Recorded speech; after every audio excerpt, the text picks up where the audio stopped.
નમસ્કાર વિદ્યાર્થી મિત્રો, સેન્ટ ઝેવિયર શાળાના ઓનલાઈન ક્લાસમાં હું આપ સર્વેનું હાર્દિક સ્વાગત કરું છું.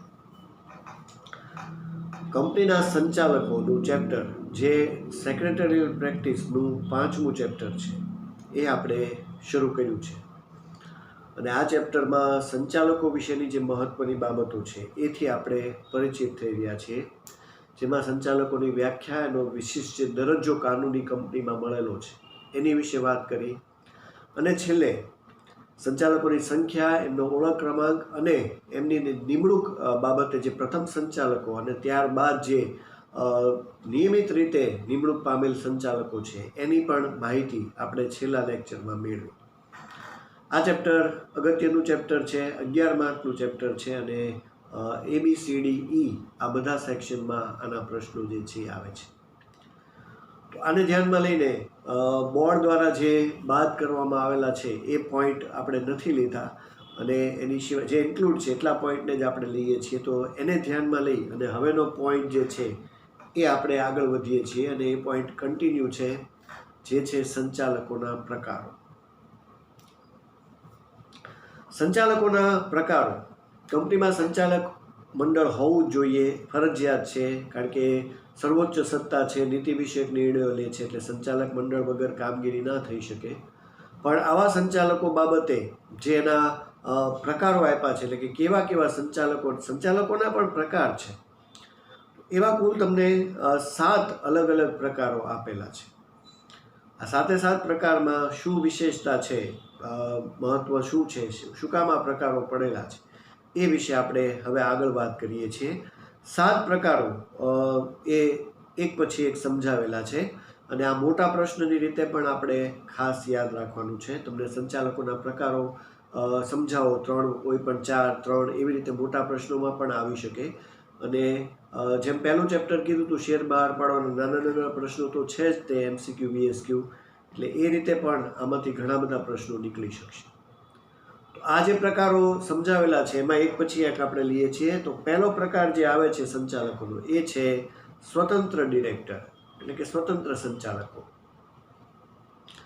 ઇન્ડિપેન્ડન્ટ ડિરેક્ટર એવા નામથી આ ડિરેક્ટર્સ ઓળખાય છે. સંચાલક મંડળ સર્વોચ્ચ સત્તા, નિર્ણયો સામૂહિક રીતે લે છે, પણ એમના પણ પ્રકારો છે. તો એવો પહેલો પ્રકાર સ્વતંત્ર ડિરેક્ટર. આની જે બાબતો છે એનેથી આપણે પરિચિત થઈએ છીએ કે આ શું કહેવા માંગે છે. સ્વતંત્ર ડિરેક્ટર કંપની ધારા 2013 મુજબ કંપનીમાં ઓછામાં ઓછા 1/3 ભાગના સ્વતંત્ર ડિરેક્ટર હોવા જોઈએ. 2013માં એવો નિયમ, નવી જોગવાઈ કરવામાં આવી છે કે 1/3 ભાગના કુલ જે આ કીધા એના 1/3 ભાગના. તો આવતી લાસ્ટ લેક્ચરમાં તમે ઓલું પ્રથમ સંચાલકો પછી જે સંખ્યા છે એની વિશે મેં તમને સમજાવ્યું કે કુલ 2/3 ભાગના સંચાલકો જે છે હોય છે. એ સ્વરૂપે એમાંથી ઓછામાં ઓછા 1/3 ભાગના સંચાલકો, એટલે કુલ સંખ્યાના ટૂંકમાં 1/3 આપણે યાદ રાખવાના, એ સ્વતંત્ર સંચાલક હોઈ શકે છે અને હોવા જોઈએ. પણ આ સ્વતંત્ર સંચાલકની એક અર્થ, જે વ્યાખ્યા કહી શકાય, એ પણ આગળ આપેલો છે કે સ્વતંત્ર સંચાલક એટલે સ્વતંત્ર સંચાલક એવી વ્યક્તિ છે કે જે મેનેજિંગ ડિરેક્ટર ન હોય અથવા પૂર્ણ સમયના ડિરેક્ટર ન હોય કે નોમિની ડિરેક્ટર ન હોય, તો એ જે છે એ સ્વતંત્ર ડિરેક્ટર છે. એટલે કે આ બીજા પ્રકારોના નામ છે જે આગળ આવે છે સમજવા માટે. પણ આમાંથી કોઈ પણ ન હોય તો એ સ્વતંત્ર ડિરેક્ટર કહેવાશે. એટલે આ બધા ઇન્ડિપેન્ડન્ટ છે. આમની લઘુત્તમ સંખ્યા આમ તો 1/3 કીધી, પણ એ બાબતે ખાસ છે કે કેન્દ્ર સરકાર આ માટે જાહેર કંપનીમાં સ્વતંત્ર ડિરેક્ટરની લઘુત્તમ સંખ્યા કેન્દ્ર સરકાર નક્કી કરી શકે છે. કારણ કે જાહેર કંપની ઉપર સેન્ટ્રલ ગવર્મેન્ટનું ખાસ જે છે આધિપત્ય છે. એટલે કે એમને જે કાંઈ સૂચનો છે એમણે માન્ય રાખવા પડે છે. આ થઈ ગઈ એની વ્યાખ્યા કે સ્વતંત્ર ડિરેક્ટર એટલે જે મેનેજિંગ ડિરેક્ટર ન હોય, પૂર્ણ સમયના ન હોય કે નોમિની ડિરેક્ટર ન હોય, બરાબર, એ સ્વતંત્ર ડિરેક્ટર છે. આ રીતે ડિરેક્ટર એ સ્વતંત્ર ડિરેક્ટરની વ્યાખ્યાની રીતે બને છે. અહીંયા આવા ડિરેક્ટર, કારણ કે સ્વતંત્ર છે એનો અર્થ એવો થયો કે એ બહારના વ્યક્તિ હોઈ શકે છે, અને આવા ડિરેક્ટરની નિમણૂક માટે એક પહેલાં ડેટા બેંક જે છે એ કેન્દ્ર સરકાર દ્વારા નક્કી કરવામાં આવે છે, બનાવવામાં આવે છે. Data bank in the sense કે એની અંદર દરેક જે ડિરેક્ટર બનવા માટે જે યોગ્ય છે એવા વ્યક્તિઓના નામ, સરનામા, આવી બધી વિગતો જે છે એ હોય છે. તો એ ડેટા બેંકમાંથી આ નિમણૂક પામે છે.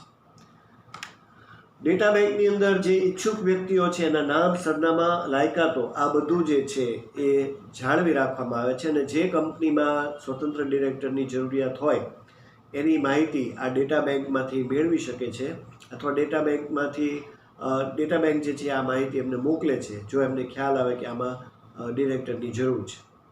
તો એ રીતે આખું કેન્દ્ર સરકાર જે છે એ ડેટા બેંક ઊભી કરે છે અને એની અંદર આ વ્યક્તિઓને આ વિગતો પણ રાખે છે. અને જે કંપનીમાં આવા ડિરેક્ટરની જરૂર હોય ત્યાં એની નિમણૂક માટે એમને માહિતી મળી શકે છે. તો એને આપણે ડેટા બેંક તરીકે બોલીએ છીએ. ઈચ્છુક વ્યક્તિ આમાં નામ, સરનામા અને વિગતો નોંધાવી રાખે છે અને પછી કંપનીને જરૂર હોય ત્યારે આવા ડિરેક્ટરને બોલાવી શકે છે અને યોગ્ય લાગે તો એમની નિમણૂક આપી શકે છે. આવા ડિરેક્ટર કારણ કે બહારના વ્યક્તિ હોય છે, કંપનીમાં સ્વતંત્ર સંચાલક હોય છે, બહારની ડેટા બેંકમાંથી આવે છે, એટલે આ પસંદગી કરતી વખતે ખાસ યોગ્ય સાવચેતી રાખવી પડે છે. જનરલી અમુક સંચાલક એવા છે કે જે કંપનીના શેર ધારકો જ પોતાનામાંથી કોઈને મોકલે છે, એટલે એ જ ચૂંટી કાઢે છે. પણ આ 1/3 જે સંખ્યા કીધી એમાંથી એવા ડિરેક્ટર બને છે કે જે ડેટા બેંક એટલે બહારના આખી જે ડેટા બેંક છે જે કેન્દ્ર સરકાર બનાવે છે એમાંથી આવેલા વ્યક્તિ છે, એટલે કંપનીના કોઈ મેમ્બર્સ કે એવા નથી. તો આવા વ્યક્તિઓની નિમણૂક વખતે કંપનીએ ખાસ સાવચેતી જે છે એ રાખવી પડે અને આ નિમણૂક સામાન્ય સભામાં ખાસ માન્ય કરેલી હોવી જોઈએ. જે કંપનીની સામાન્ય સભા છે એની અંદર આ સભામાં સભ્યો દ્વારા માન્ય થયેલ પણ નિમણૂક હોવી જોઈએ. આ સ્વતંત્ર ડિરેક્ટર કહેવાશે, જેની વિગત માહિતી થોડી આપેલી છે.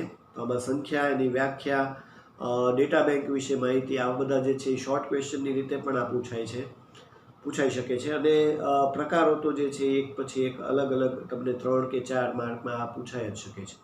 એટલે મોટા પ્રશ્નની રીતે પણ તમારે આ કોઈ પણ પ્રકાર તમને જે યોગ્ય લાગે એ સમજાવવાનો આવે છે. તો આ થઈ એની માહિતી. હજી પણ માહિતી આગળ વધે છે.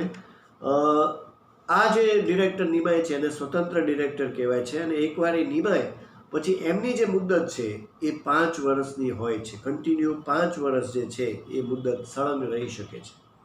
જો બાકીના જે ડિરેક્ટરની આગળ વાત કરી, હજી તો ઘણા પ્રકાર બાકી પણ છે, પણ આપણે જે પ્રથમ સંચાલક પછીના જે સંચાલકો કીધા એમાં કીધું કે એ લોકોએ વારાફરતી નિવૃત્ત થતા રહેવું પડે છે સિનિયોરિટી વાઇઝ, બરાબર. તો આ લોકોની મુદ્દત એ એકવાર નિમાયા પછી સળંગ 5 વર્ષ સુધી એ કંપનીના સંચાલકો બની શકે છે. અને એકવાર નિવૃત્ત થાય એટલે કે 5 વર્ષ પછી નિવૃત્ત થાય તો એ પુનઃ નિમણૂકને પાત્ર પણ બની શકે છે. એટલે ફરીવાર પણ નિમણૂક પામી શકે છે. એ માટે કંપનીએ ખાસ ઠરાવ જે છે એ પસાર કરવો પડે છે. તો એના અનુસંધાને એક સંચાલક જે છે એ ફરીવાર આવી શકે છે. પણ 5 વર્ષ પછી એ જો નિમાય તો એની મુદ્દત આગળ આપેલી છે કે વધુમાં વધુ એ સળંગ 2 મુદ્દત એટલે કે 10 વર્ષ સુધી, એક મુદ્દત એટલે 5 વર્ષની. પહેલી વાર કોઈ સંચાલક સ્વતંત્રમાં આવ્યો તો એ 5 વર્ષ રહ્યો, પછી પાછો એનો એ જો આવે તો એ 10 વર્ષ એટલે 2 મુદ્દત સુધી સળંગ રહ્યો. હવે જ્યારે સળંગ 2 મુદ્દત સુધી રહેશે તો પછી એણે હજી પણ પાછા નિમાવવું હોય કે એની નિમણૂક કરવી હોય તો ત્યાં બાબતે આપ્યો છે કે ફરીવાર નિમણૂક કરવા માટે 3 વર્ષ બાદ પછી પાછી નિમણૂક થઈ શકે. એટલે 2 સળંગ મુદ્દત એટલે 5 વર્ષની 2 એટલે 10 વર્ષ કન્ટિન્યુ થાય. હવે હજી પણ એને એક મુદ્દતમાં આવવું છે અથવા નિમણૂક પામ્યું હોય તો એ પહેલાં એણે 3 વર્ષ જે છે એ નિમણૂક નહીં મળી શકે. એ રીતે આખો મુદ્દો આ કીધેલો છે કે 3 વર્ષ પૂરા કરવા પડે હોદ્દો ધારણ કર્યા ના, અને ત્યાર પછી એ ફરીવાર નિમણૂક પામી શકે છે. તો 2 તો સળંગ મુદ્દત કોઈ પણ સ્વતંત્ર ડિરેક્ટરને માન્ય છે, પણ હજી પણ એને આગળ નિમણૂક લેવી હોય તો 10 વર્ષ પછી એને બીજા 3 વર્ષ એ હોદ્દો ધારણ કરવાનો નથી, અને એ પછી પૂરા થાય પછી ફરીવાર એ સ્વતંત્ર ડિરેક્ટર નિમાઈ શકે છે. બરાબર. તો આ રીતે પણ આ બાબતને યાદ રાખવાની છે, એ નિમણૂકને પાત્ર છે. બરાબર. કોઈ પણ રીતે આ 3 વર્ષની જે સમયગાળો છે એમાં એ સીધી કે આડકતરી રીતે એ ડિરેક્ટર બની શકતા નથી. એ બાબતે ખાસ કીધું છે કે કંપનીમાં કોઈ પણ હેસિયતથી સીધી કે આડકતરી રીતે જોડાઈ શકે નહીં, એમને નિમણૂક આપી શકાય નહીં. બરાબર, એટલે એ 3 વર્ષ દરમિયાન જે 2 સળંગ મુદત પૂરી થઈ પછીના જે 3 વર્ષ છે એમાં એને કોઈ પણ પ્રકારની નિમણૂક નહીં મળે. અને 3 વર્ષ પૂરા થશે એટલે પાછું એ પુનઃનિમણૂકને પાત્ર બની શકે છે. તો આ બાબતે નિમણૂકની થોડી જે મુદ્દા આપેલા છે કે કઈ રીતે નિમણૂક પામે છે, કેટલી મુદ્દત માટે હોય છે, એ પણ આ પેરેગ્રાફમાં અગત્યનું છે. આખો પોઈન્ટ પણ સમજાવવાનો આવે તો તમે આમાંથી લખી શકો. અને આવા નાના નાના MCQ VSQની રીતે કે સ્વતંત્ર ડિરેક્ટરની મુદ્દત કેટલા વર્ષની હોય છે, સળંગ 2 મુદ્દત એટલે કેટલા વર્ષ થયા, બરાબર. તો આવી રીતે પણ પ્રશ્નોને આપણે ધ્યાનમાં લઈ શકીએ છીએ. પણ આવી જે નિમણૂક છે એ નિમણૂક કરતી વખતે થોડું ધ્યાનમાં રાખવાનું. આમ તો કીધું આગળ કે થોડી સાવચેતી રાખવી પડે છે, કારણ કે બહારના વ્યક્તિઓ છે, ડેટા બેંકમાંથી એમની નિમણૂક આપવામાં આવે છે. તો નિમણૂક વખતે થોડું જે ધ્યાનમાં રાખવાનું છે એ બાબતો તમને એક પછી એક અહીંયા આપેલી છે અને એને આપણે જોઈએ છીએ. એના પોઈન્ટ આપેલા છે, જે પણ 2 માર્ક એવી રીતે પણ પૂછાઈ શકે છે. સ્વતંત્ર ડિરેક્ટર સંચાલકની નિમણૂક સમયે ધ્યાનમાં રાખવા લાયક બાબતો. તો કઈ કઈ બાબતો છે? પહેલો પોઈન્ટ છે, સ્વતંત્ર સંચાલક તરીકે નિમણૂક પામેલ વ્યક્તિ બોર્ડના મત પ્રમાણે જે તે ક્ષેત્રમાં નિષ્ણાત, અનુભવી અને કાબેલ હોવી જોઈએ. બોર્ડ ઓફ ડિરેક્ટરના મત પ્રમાણે, કારણ કે બોર્ડ ઓફ ડિરેક્ટર સાથે જ એમણે જોડાઈને કામ કરવાનું છે, તો કાબેલ, નિષ્ણાત અને અનુભવી વ્યક્તિ હોવો જોઈએ. એવા વ્યક્તિને, કારણ કે આખી કંપનીનું સંચાલન કરવાનું છે, એના મહત્ત્વના નિર્ણયોમાં એમણે સાથે રહેવાનું છે, તો આ વ્યક્તિ અનુભવી, કાબેલ અને નિષ્ણાત પોતાના જે કાંઈ ક્ષેત્ર છે એમાં હોવો જોઈએ. એવા વ્યક્તિને આમાં નિમણૂક એટલે આ નિમણૂક વખતે થોડું ધ્યાનમાં રાખવા લાયક બાબતોની રીતે બતાવ્યું છે. બીજું, આવી વ્યક્તિ કંપની કે ગૌણ કંપની કે સહાયક કંપનીના સ્થાપક હોવા જોઈએ નહીં. જો મુખ્ય જે સ્થાપક છે, જે પ્રમોટર, એ આમાં આ સ્વતંત્ર ડિરેક્ટર નથી બની શકતા.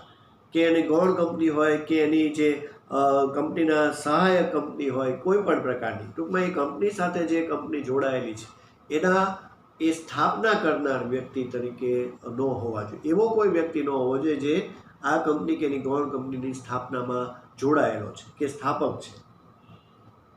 એ વ્યક્તિ સ્થાપક તો કોઈ રીતે કંપનીમાં સ્વતંત્ર ડિરેક્ટર નથી બની શકતો. ત્રીજું, આવી વ્યક્તિ કંપનીમાં કોઈ સ્થાપક કે સંચાલકના સગા હોવા જોઈએ નહીં. જો કંપનીએ થોડું ધ્યાનમાં રાખવાનું છે, સ્વતંત્ર ડિરેક્ટર ડેટા બેંકમાંથી જ્યારે લેવામાં આવશે ત્યારે એની વિગતો પણ કંપનીએ ખાસ જોવાની છે. જે કંપનીમાં સંચાલકો છે એ સંચાલકના એટલે સ્થાપક કે સંચાલક એના કોઈના સગા સંબંધીને સ્વતંત્ર ડિરેક્ટરની નિમણૂક નથી આપી શકાતી. તો કંપની આ બધું પણ જોવાનું છે કે આમાંથી કોઈના સગા સંબંધી ન હોય. ત્યાર પછી ચોથું, આવી વ્યક્તિના કંપની સાથે, ગૌણ કંપની સાથે કે સહાયક કંપની સાથે તેના ડિરેક્ટર, પ્રમોટર સાથે કોઈ આર્થિક કે નાણાકીય વ્યવહારો અગાઉના 2 વર્ષ દરમિયાન હોવા જોઈએ નહીં. ભલે એનો સગા સંબંધી ન હોય, પણ એવો પણ ન હોવો જોઈએ જેણે કંપનીના ડિરેક્ટર કે પ્રમોટર સાથે 2 વર્ષમાં કંઈ આર્થિક નાણાકીય વ્યવહાર કર્યા હોય. એવો વ્યક્તિ પણ સ્વતંત્ર ડિરેક્ટરનું સ્થાન નથી પામી શકતો. એટલે એવો ન હોવો જોઈએ જેણે, જો એણે અગાઉ 2 વર્ષમાં આવા કોઈ વ્યવહાર, નાણાકીય કે આર્થિક જે કહી શકાય એટલે પૈસાના ટૂંકમાં એવા કોઈ પણ વ્યવહાર કર્યા હશે તો એ વ્યક્તિ પણ સ્વતંત્ર ડિરેક્ટરની નિમણૂક નથી પામી શકતો, બરાબર, પ્રમોટર્સ કે સંચાલકોની સાથે. એટલે આ બધું ધ્યાનમાં લઈને આવા ડિરેક્ટરની નિમણૂક કરવાની છે. અને છેલ્લું, પાંચમું, કંપનીના મુખ્ય સંચાલકીય પદાધિકારી, જેને આપણે KMP કહીએ છીએ, બરાબર. આ વર્ષમાં પણ આનું ગુજરાતી છે, મુખ્ય સંચાલકીય પદાધિકારી, કી મેનેજરિયલ પર્સોનલ, ફૂલ ફોર્મ પણ છે જ તે. તો સાથે નિમણૂકના આગલા 3 વર્ષમાં કોઈ પણ પ્રકારનો સંબંધ હોવો જોઈએ નહીં.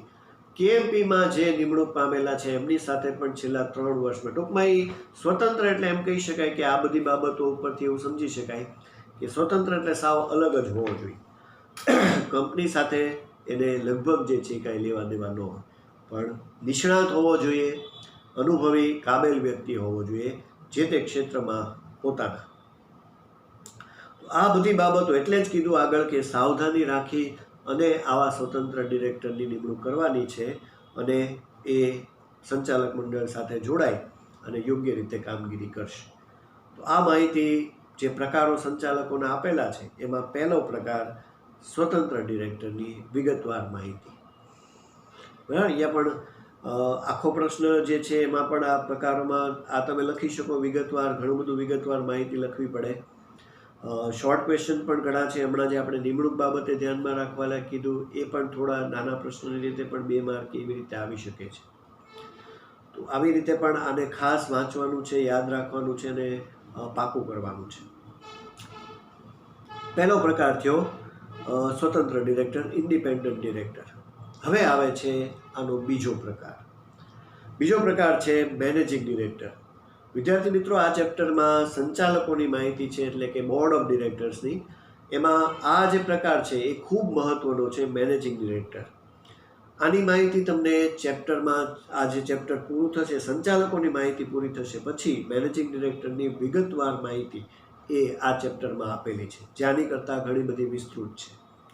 અને બોર્ડ દ્વારા જે પોઈન્ટ બાદ કરવામાં આવ્યા છે એમાં મેનેજિંગ ડિરેક્ટરનો પોઈન્ટ વિશે નથી એમાં કોઈ ઇન્ક્લુડ કરવાની કે નથી કોઈ ડિડક્ટ કરવાનો પોઈન્ટ, એટલે આપણે આ પોઈન્ટને એમાં વિગતવાર લઈ જ લઈશું.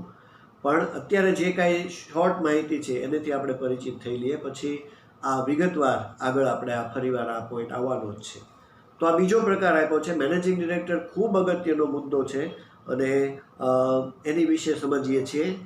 એમડી આપણે એને જેને શોર્ટમાં કહીએ છીએ, કાર્યકારી સંચાલક. ગુજરાતીમાં એટલે એના જે કહી શકાય શબ્દ એ છે કાર્યકારી સંચાલક. ઘણા આને વહીવટીય અધિકારી પણ બોલે છે. બરાબર, તો આ બંને શબ્દો સરખા છે. આ મેનેજિંગ ડિરેક્ટર ને કાર્યકારી સંચાલક તરીકે ઓળખાય છે.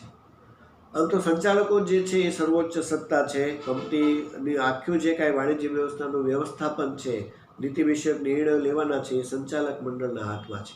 એટલે એમની કુશળતા, નીતિમત્તા અને ધંધાકીય જે કુનેહ છે એ વિશેષ આવડત એમને માગી લે છે. આખું સંચાલન તો સંચાલક મંડળ દ્વારા કરવામાં આવે છે, એ તમને આગળ પણ વાત કરી. પણ સંચાલકો પણ રોજબરોજનું જે છે એ વહીવટ નથી કરી શકતા, કારણ કે સંચાલકો રોજ કંપનીમાં આવતા નથી. આગળ એ વિશે વાત કરી કે એ લોકો પગારદાર કર્મચારી નથી. આવે મિટિંગમાં ત્યારે એમને મહેનતાણું મળે છે, અથવા જે કામ માટે આવે એમાં એમને મહેનતાણું મળે છે. તો આને ધ્યાનમાં લઈને કંપનીનો રોજે રોજનું કામ તો હોવાનું જ છે. સેક્રેટરી જે છે એને તો સત્તા આપવામાં આવે છે, પણ અમુક નિર્ણયો એવા છે કે જે લેવા માટે કોઈક એવો વ્યક્તિ હાજર હોવો જોઈએ કે જે રોજે રોજનો વહીવટ કરી શકે.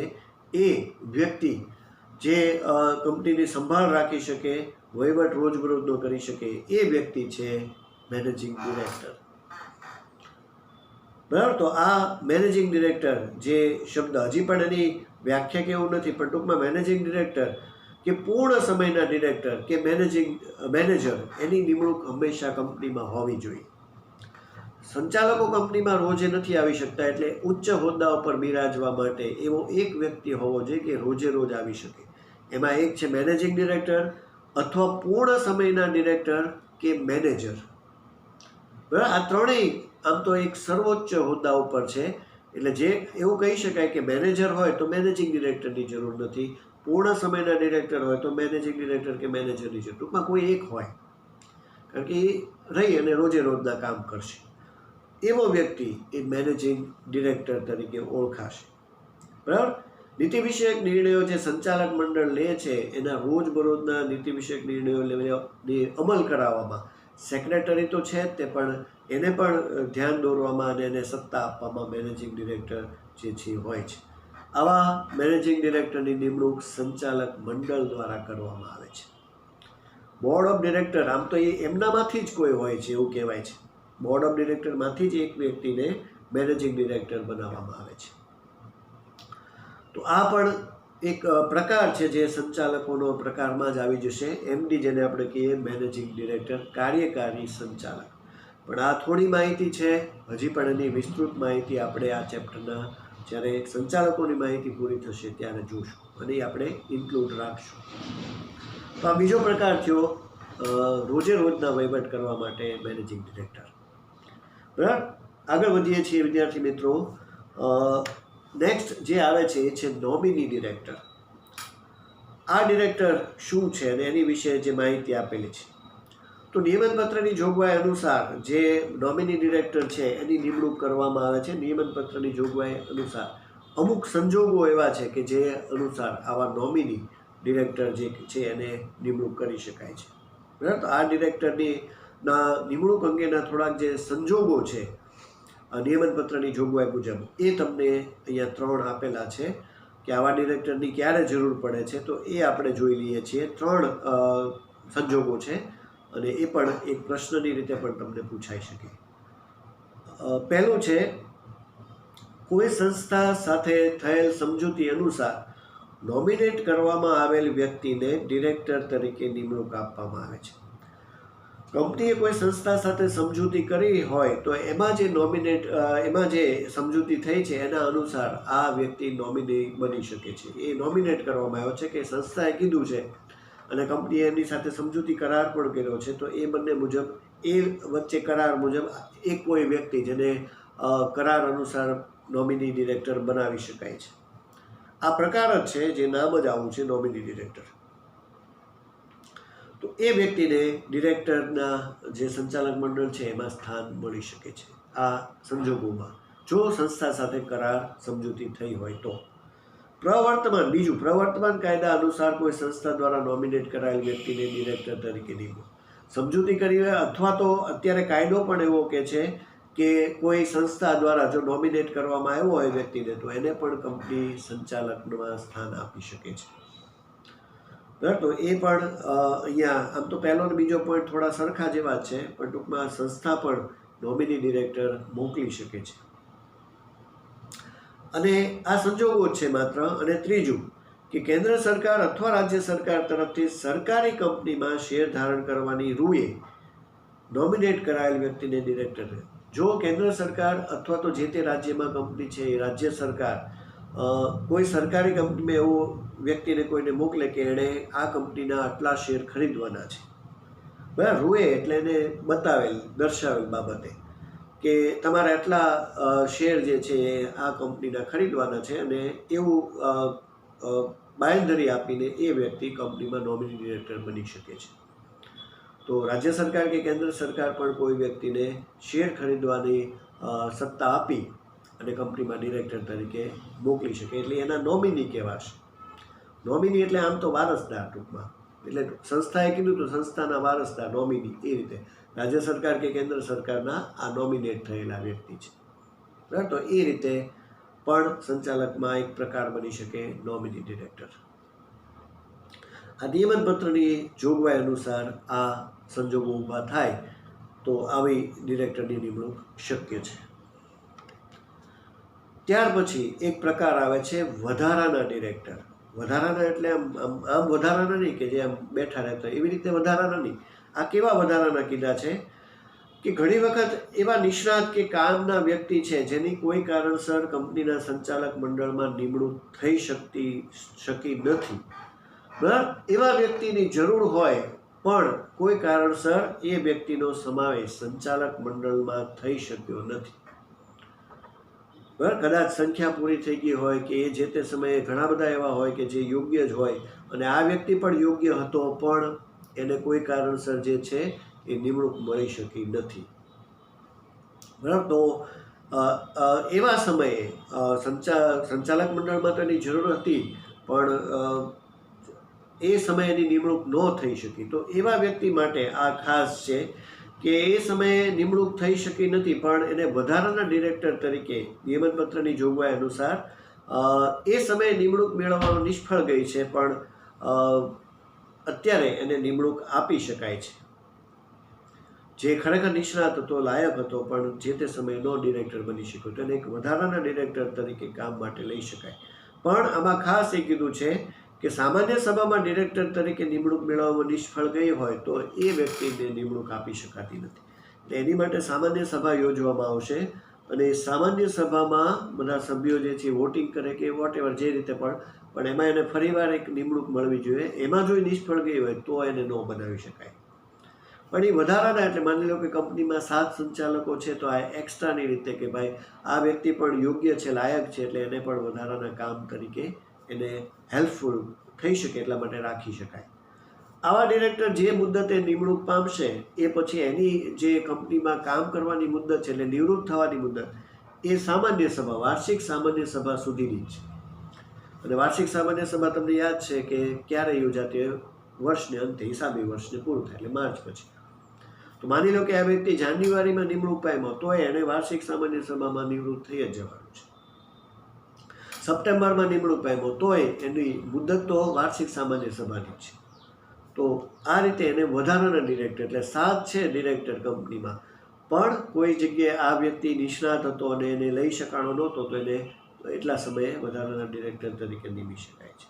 આવું છે આ વધારાના ડિરેક્ટરની થિયરીમાં. બરાબર, તો આ રીતે પણ એક પ્રકાર બતાવેલો છે નોમિની ડિરેક્ટર, વધારાના ડિરેક્ટરની રીતે. તો વિવિધ પ્રકારો આપણને સમજાવ્યા છે. ત્યાર પછી એક પ્રકાર આવે છે વૈકલ્પિક ડિરેક્ટર. વૈકલ્પિક એટલે અલ્ટરનેટ ડિરેક્ટર. ઓલા એડિશનલ હતા, વધારાના, બરાબર, જે એડ કરીને લેવામાં આવતા. આ વૈકલ્પિક છે, અલ્ટરનેટ મૂક્યા છે. તો આવા ડિરેક્ટરની શું અગત્યતા છે અને એની થિયરી આપણે સમજીએ છીએ. કંપનીમાં સંચાલકો તો છે જ તે, નહીં હોવાના તે વગર કામ નથી થવાનું. સંચાલક મંડળની અંદર જે સંચાલકો છે એની અંદર કોઈ સંચાલક જે છે એ કોઈ કારણસર સતત 3 મહિના કે એથી વધુ સમય સુધી ભારતની બહાર રહેવાનો છે. સંચાલક મંડળની અંદર જે સંચાલકો નિમાયેલા છે એમાંથી કોઈ સંચાલક એવું નક્કી છે કે એ સતત 3 મહિના સુધી કંપનીમાં આવી શકે એમ નથી. બરાબર, 3 મહિના કે એથી વધારે ભારતની બહાર છે. એટલે માની લો કે વિદેશમાં છે, વિદેશમાં ગયા છે કોઈ કારણસર અને 3 મહિના સુધી કે એથી વધારે સમય સુધી કંપનીમાં નથી આવી શકતા. તો એની જે જગ્યા ખાલી પડી છે, બરાબર, તો એ ખાલી જગ્યા માટે અત્યારે ઓપ્શનલ એટલે વૈકલ્પિક, અલ્ટરનેટ એવા ડિરેક્ટરની નિમણૂક થઈ શકે છે. ભાઈ આ તો 3 મહિના કે એથી વધારે સમય ચોક્કસ નથી જવાનો, કારણ કે ભારતમાં જ નથી.